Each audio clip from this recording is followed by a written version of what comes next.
What's up everybody and welcome back to the channel. It is another Watch of Realms video and we are currently on the test server looking at two of the new heroes coming into the game. When they're coming in I'm not sure, but it's always nice to have a glimpse of what is to come. So the first hero we're going to look at is the new hero who has a special bond with Arrogance. So before we take a look at Lust, let's have a look at the bond skill she provides for Arrogance.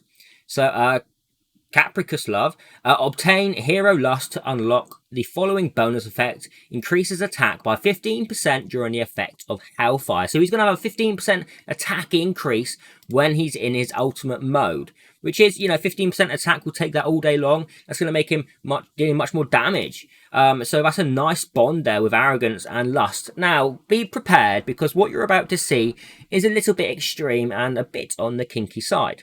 So we will, and I'll try and remain calm. I'll try and remain as calm as I can, but you'll see for yourself, okay? There. All right, just get out of the way. Just get it out of the way. She has tassels. Look at the jiggle. Look at the jiggle. Look at the jiggle. Yeah. It's kinky. Look at the whip on it. Look at the boots. Look at the heels. I'm not even going to mention the tail because I don't know what the hell that is. But, yeah, she's got some cool looking horns as well, right? Like, look at the pauldrons. But, okay, she's off whipping. Yeah, no thank you. But yeah, they love their jiggle in this, okay? But, I will say, there isn't a lot of movement there. There is not a lot of movement, which is interesting. Probably, I know why. Because something would probably poke out that we're not allowed to see. That's why they've reduced the physics on these Babylons. Okay, right, enough of that. It's friggin' pixels. So let's have a look at what she does. Okay, calm down, brace yourselves, calm down. Right, I'm done. I'm fine. I'm okay. Fighter, normal. The lashes of lust possess potent magic. Those whipped by her may either succumb to ecstatic agony or pant and flush, swept up by untamed desire. I'm really tempted. Do you know what? This is going to be the first hero I'm going to read a story on. I have to read a story on her. The immolating sadist. I would burn for her until the sun explodes, and I along with it, says Arrogance. Yeah, yeah, he is well into that. Okay, he watches from the inferno, eyes wide with desire, at the one woman more diabolical than he. From atop a smouldering mountain, she gazes back fearlessly. This is the coming of Lust, the immolating sadist. Gods and demons alike have shuddered for centuries in fear of Arrogance, his brutality unmatched by all, but Lust fears him not. When she first emerged, smouldering from the embers, he knew he must have her. Try as he might to catch her eye, the femme fatale remained unfazed. Having built up a reputation herself, one of maddening desire, like the blackest widow, she entices her mates like lambs to a slaughter, feeding on their most carnal yearnings before they become prey. True to his name, Arrogance adamantly believed he would be the one to tame Lust, bending her to his will. Dude, I don't think you'll bend. She is going to bend you. She is going to bend you. His attempts to woo and thereby control her were futile. In a rage of rejection, he slaughtered any who crossed his path in chaotic fashion. Lust carried on as she always had, claiming corrupt hearts before wrenching them from rib cages with a blazing whip. Her wicked laughter seared through his mind like endless magma against a troubled ocean. Then he tried something new. Yeah, we all know what he tried new. Bro, he took the whip. He took it. All day long. With every tactic exhausted, Arrogance simply disregarded Lust altogether. It drove her mad. Never before had she been denied admiration. And the absence of it propelled her into a rampage of her own. Instead of seducing her victims as usual, she murdered them outright as Arrogance looked on smugly. She knew she must face him. They're gonna fight? What? Finally, the pair met in the heart of a volcano. The cold demeanor of Arrogance enraged her to the point of lashing out with her blazing whip, only to have it caught by the smirking demon, who pulled her closer even as it burned through his hand. Then their lips met. What is this?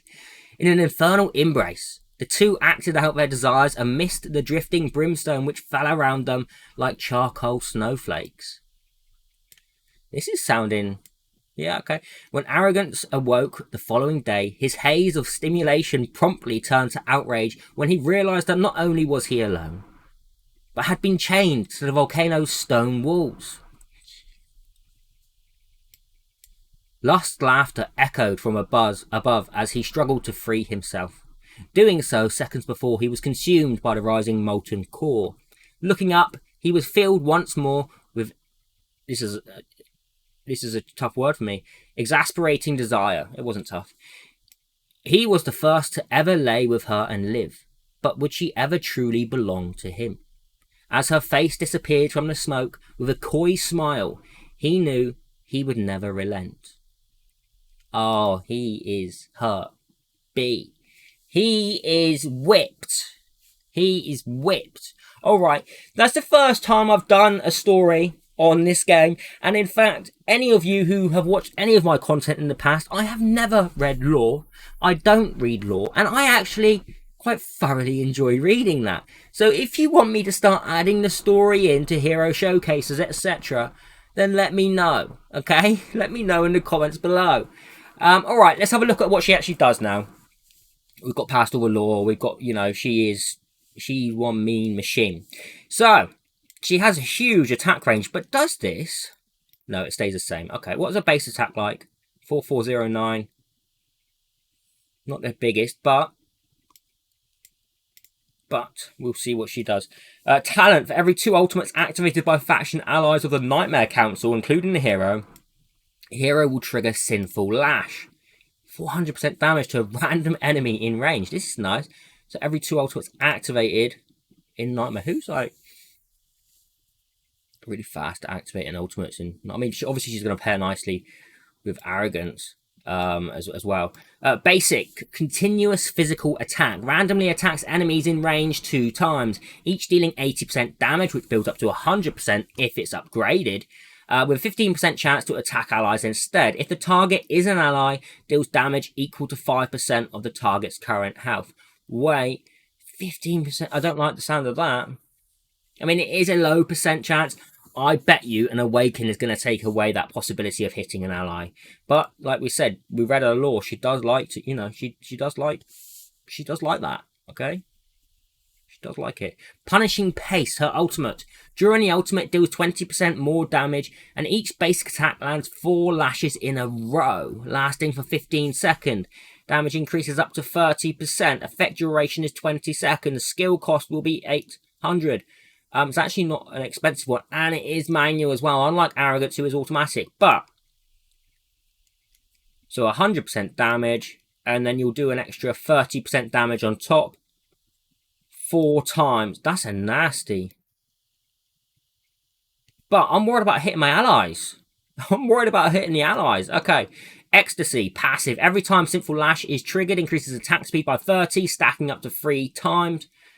The increase here is another 10, so 40, so she can effectively get an extra 120 attack speed. Agonizing Delight, another passive. Gains 20% damage increase upon dealing damage to allies with basic attacks. Okay. Okay. Now you actually... She gets excitement from it. Oh, she's naughty. She is naughty. My goodness. If the targeted ally belongs to the Nightmare Council, there is a 40% chance to restore 10% rage for the target. Oh, my god, I want her to whip my allies. I want her to whip them. My god, what is this? What is this? This is actually great. Damage increase is an extra 10%, so 30%. And the chance to restore rage is plus 20% as well, so it'll be 60%. Effect duration plus 1 second. So that will last for 5 seconds with the damage increase. And her bond skill is Flames of Desire. Obtain hero Arrogance, the Cinder Stalker Zakil, to unlock the following bonus effect.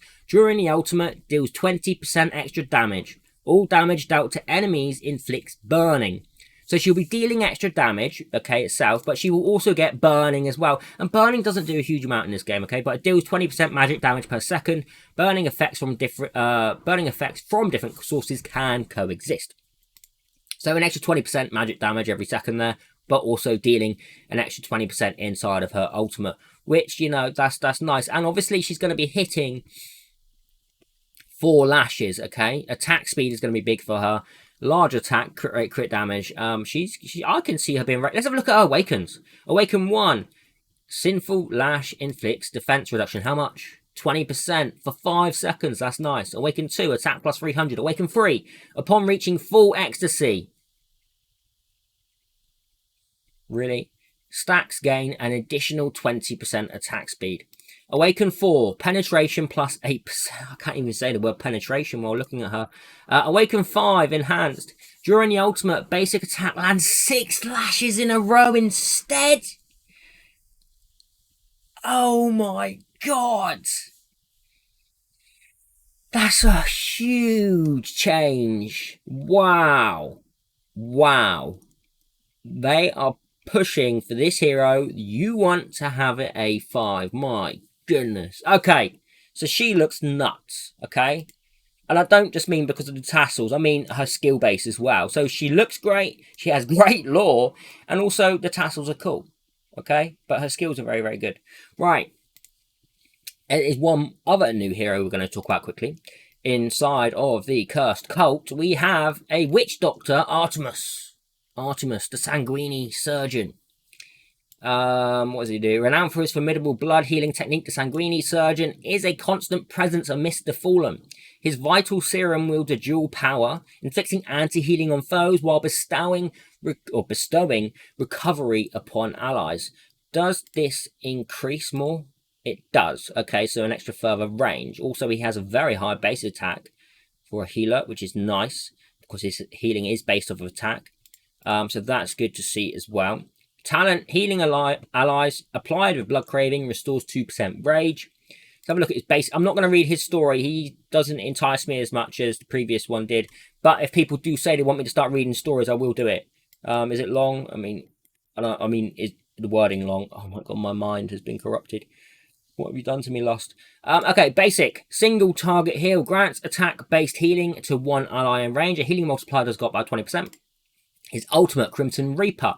During the ultimate, locks onto enemies, dealing 160% AoE damage to up to 8 enemies with each attack and inflicting anti-healing on them. This is a nice AoE because we now have a healer who's also going to be doing damage as well. You know, it's nice, okay? Damage does go up to 200% AoE damage. Effect duration is plus 5 seconds, so it'll be 20 seconds. And the skill cost is minus 200, so that'll be 1000. But during the ultimate, locks onto enemies, dealing 160% AoE damage for up to 8 enemies. How often is that? Is that his attack interval?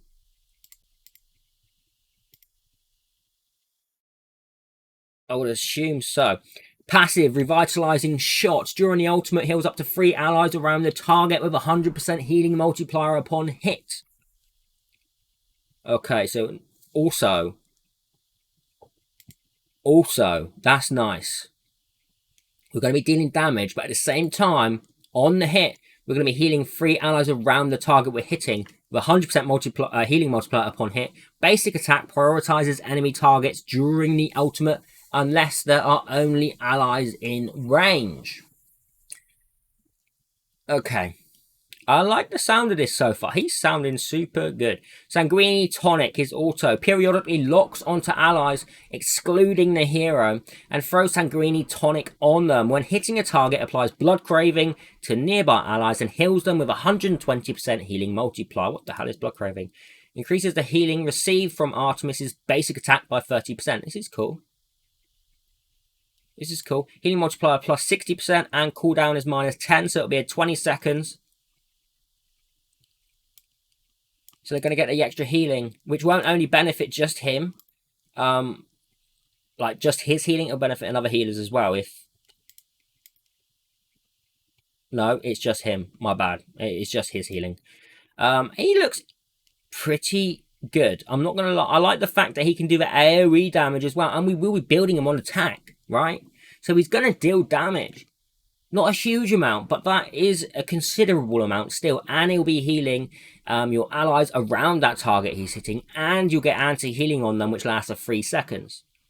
3 seconds. So, you know, I can see him being very good in the likes of Gear Raid 1 as well. Just off the head. You know, just off the head. Awaken 1.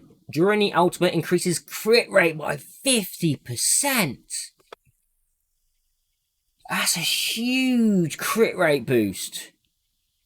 Meaning we can really push into attack and crit damage. There is potential here of doing quite a bit of damage. Awaken 2, plus 300 attack. Awaken 3, increases the effect duration of blood craving on allies by 5 seconds. That is where he increases his healing to them. Awaken 4, Rage Regen auto plus 1. Awaken 5, Sanguini Tonic heals allies in range with a 30% healing multiplier per second, lasting for 5 seconds. He has got a really good kit. He has got a really cool kit.